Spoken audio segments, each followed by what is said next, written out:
Victoria's Premier will today announce a major U-turn on youth justice. Jacinta Allen is set to introduce the state's own version of Queensland's adult crime, adult time laws.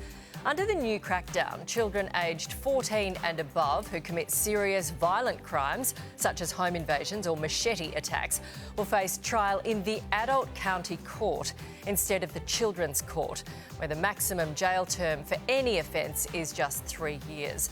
For their take, let's bring in Housing Minister Claire O'Neil and National Senate Leader Bridget McKenzie. Good morning to you. Claire, you are a Victorian resident. This is a very popular youth justice model in Queensland. What do you think about this?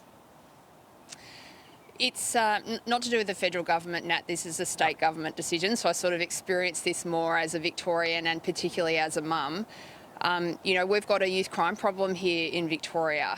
We've got a problem with home invasions, and, the big turning point for me in this debate was an incident that happened here in September where 2 children were stabbed in a suburban street in Melbourne. Now, I've got 3 kids of my own. I don't want my kids to be subjected to that kind of violence without appropriate consequences. And if we're going to have teenagers who are out there conducting this sort of incredibly violent attack and threatening the community, we've got to take strong action, and that's what I think we're seeing here in Victoria. Right, so you support offenders aged over over 14 being tried as adults?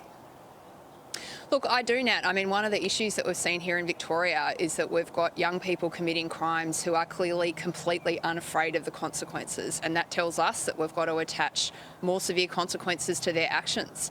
We don't want to live in a state where it's somehow, kids are breaking into your home, your space, your environment.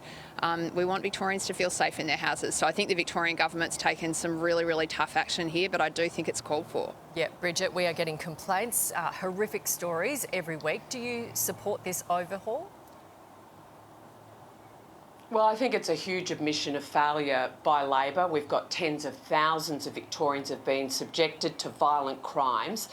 And as you say, Nat, this is because Labor changed the law of criminal sort of responsibility that meant the maximum you could sentence these kids was 3 years, and it's been weaponised by organised crime.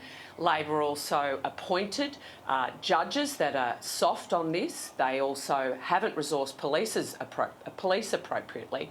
So these are all Labor Party decisions. Now, slogans are not going to be enough.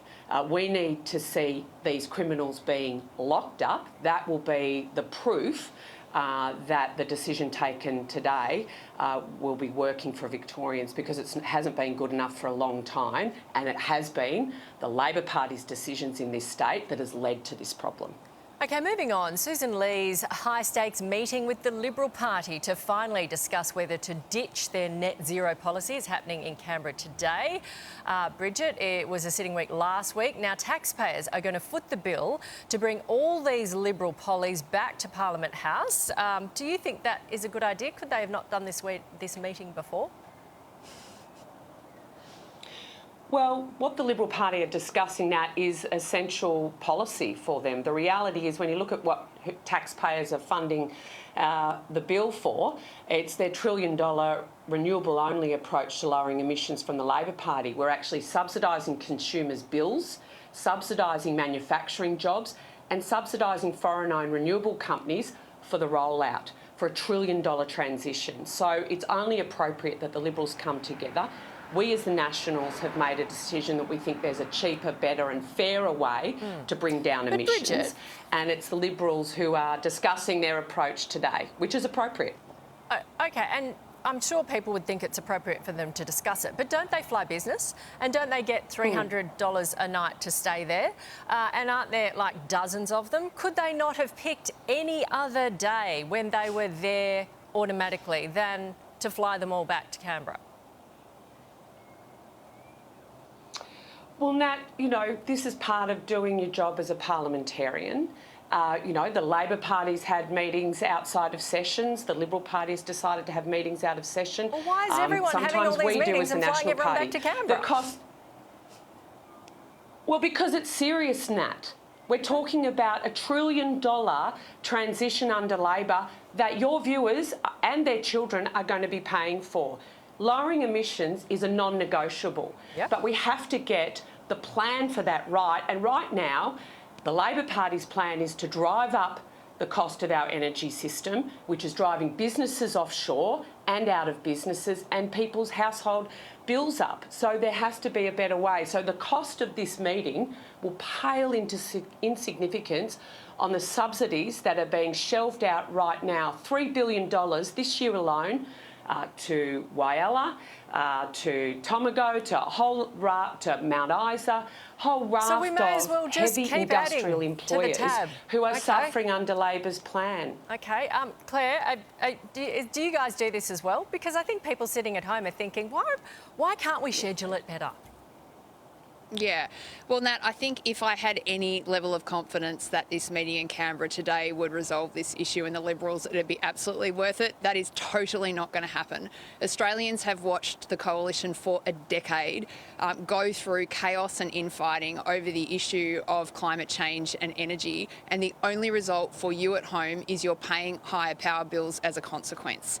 They will never agree on this, and I That's don't your understand what is decisions, holding Claire, this that are political driving party bills together. You know, the Nationals, the Liberals, they're all saying they're going to stab each other in the back and come off the front bench and get off the front bench. It is all just complete diversion. Wow. And, you know, for those at home, I think they're just sick of watching it. What I want to say to your viewers, though, Nat, is Labor's got a really clear position here. We need to move towards more renewables. That is the future of energy in our country. And the reason we are doing that is because we want you to have clean and cheap and abundant energy. It is a challenge to get there. Of course it is. It's a big transition for our country. But that is inevitably the future of our country, and what you need is a government that's got a really clear position, not all the chaos and the amazing infighting that's been going on now for a decade. Yeah, well, look, I mean, I think the consensus is no one can tell us when the bills are going down, the Libs or you guys. But thank you very much. We've heard both sides. We'll see you next week. Here's Sheva.